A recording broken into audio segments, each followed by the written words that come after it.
Today, we're looking at a 24-year-old thriller, Bloodthirsty Sheriff. The story begins with the protagonist, Lisa, driving on a desolate highway, heading to see her long-distance boyfriend. She just had a big fight with her father, who accused her of bringing shame to the family by getting arrested for theft and even hit her in anger. Lisa left home in a huff, planning to stay with her boyfriend. On the way, her sister called to dissuade her, saying the boyfriend wasn't reliable. But Lisa stubbornly said she'd never go back home. She stopped at a gas station to refuel, where a man in a police uniform approached her. His tone was interrogative, making Lisa uncomfortable, so she politely brushed him off.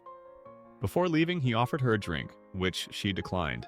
After he left, Lisa muttered to herself about how strange he was. After refueling, she continued on her way. Seeing no cars ahead, she floored the gas pedal.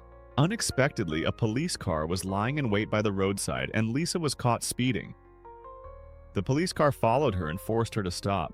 After stopping, Lisa quickly tidied her hair and applied lipstick, hoping the officer would be lenient.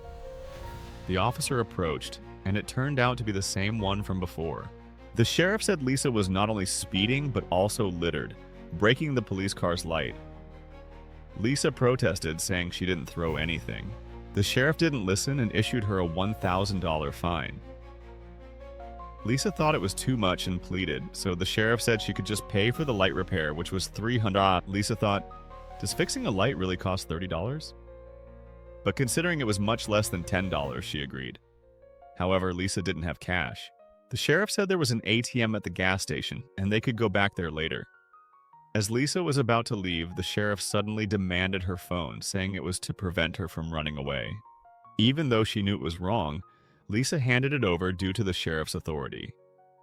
So, Lisa returned to the gas station and asked the store clerk where the ATM was. The clerk said the ATM was empty and had no money. Lisa tried to buy a drink with her card, but the clerk said there was no money in her account either. Now, she couldn't pay the fine. Lisa asked the clerk about the sheriff, wondering if he was a real cop or a fraud. The clerk said he was the most respected sheriff in town. Lisa was speechless, thinking he was more like a bandit. After leaving the store, Lisa looked around but didn't see the sheriff, so she decided to continue on her way. At this point, the sheriff was lying in wait by the roadside again. After Lisa passed, he chased her down. When they stopped, the sheriff questioned her, saying they were supposed to meet at the gas station. "Where are you going?" Lisa explained that the ATM was empty, so the sheriff said there was a coffee shop with an ATM not far ahead, and she should go there, and he'd meet her later. Lisa agreed verbally, but thought to herself that she'd just leave this place, even if it meant losing her phone. So, Lisa drove off, but soon saw in her rearview mirror that the sheriff was aiming a shotgun at her. Lisa panicked, wondering what was happening. A bullet blew out a rear tire, causing her car to lose control and crash to a stop by the roadside. Lisa got out, thinking the sheriff was coming to catch her, but he turned around and left. Lisa was confused, but relieved. With her car broken, she had to walk to find help. She walked for a long time and finally reached the so-called coffee shop. Inside, she saw a stack of change on a table, and when no one was looking, stole the money. Then she used the store's public phone to call her boyfriend for help. However, her boyfriend didn't listen, and instead accused her of why she hadn't answered his calls. And the last call was answered by a man. Lisa tried to explain quietly, but her boyfriend was too angry to listen. Frustrated, Lisa hung up. At this moment, she saw the sheriff outside the coffee shop, towing her car. Now she was in trouble. How could she escape this creep? Ask the people in the store for help? Probably not, they'd only believe the police. Lisa had a quick idea and called the police, falsely reporting a violent incident at the gas station. Sure enough, the next second, the sheriff received the alert and left. After the sheriff was distracted, Lisa went outside to check her car and found the tire had been fixed. Lisa thought, he damaged my car and then fixed it, what's the deal? Forget it, whatever this creep's thinking. Even though the car is right there without the keys, Lisa could only call her sister for help. Suddenly, the sheriff returned, scaring Lisa. But this time, the sheriff didn't cause trouble. Instead, he returned her car keys and phone, then left. Lisa breathed a sigh of relief, thinking maybe he had some boundaries. Since the sheriff let her go, Lisa decided not to seek help. She called her sister to say she was safe and prepared to leave.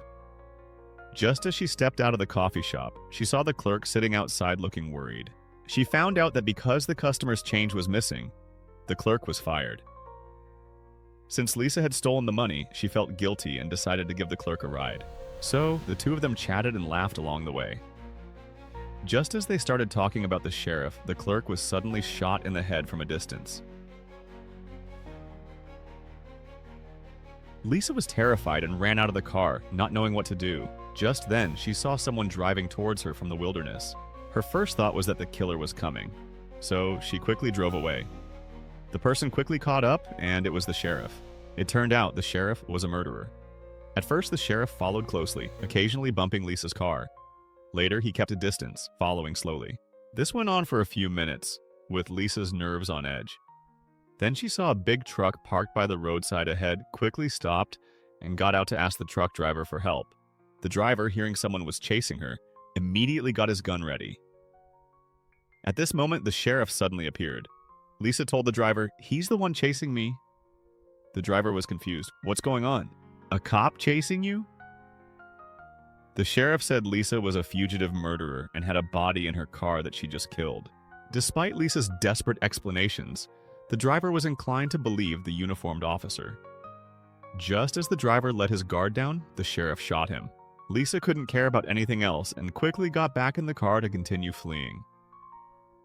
The sheriff didn't shoot at her and wasn't in a hurry to chase, letting the prey run a bit further for more fun. Lisa didn't know how long she drove until the car started smoking. Luckily, there was a junkyard nearby, so she decided to hide there. Without a phone signal, she met the junkyard worker, Da Chuang. Lisa accidentally injured Da Chuang and helped bandage his wound.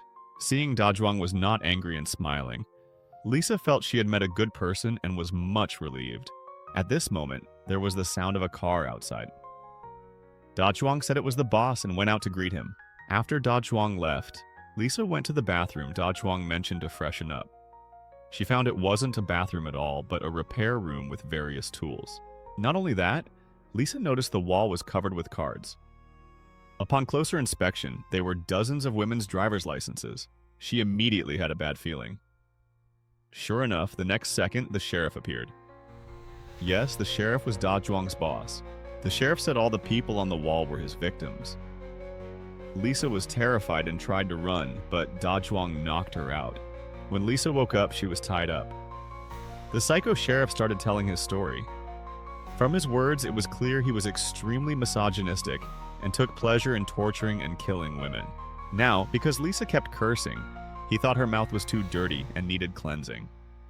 So, with Da Chuang's help, the psycho sheriff cut out Lisa's tongue. In excruciating pain, Lisa passed out.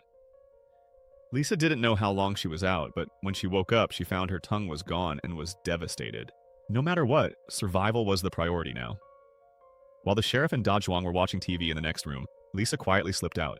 She took a knife for protection, but she hadn't run far when the sheriff drove up.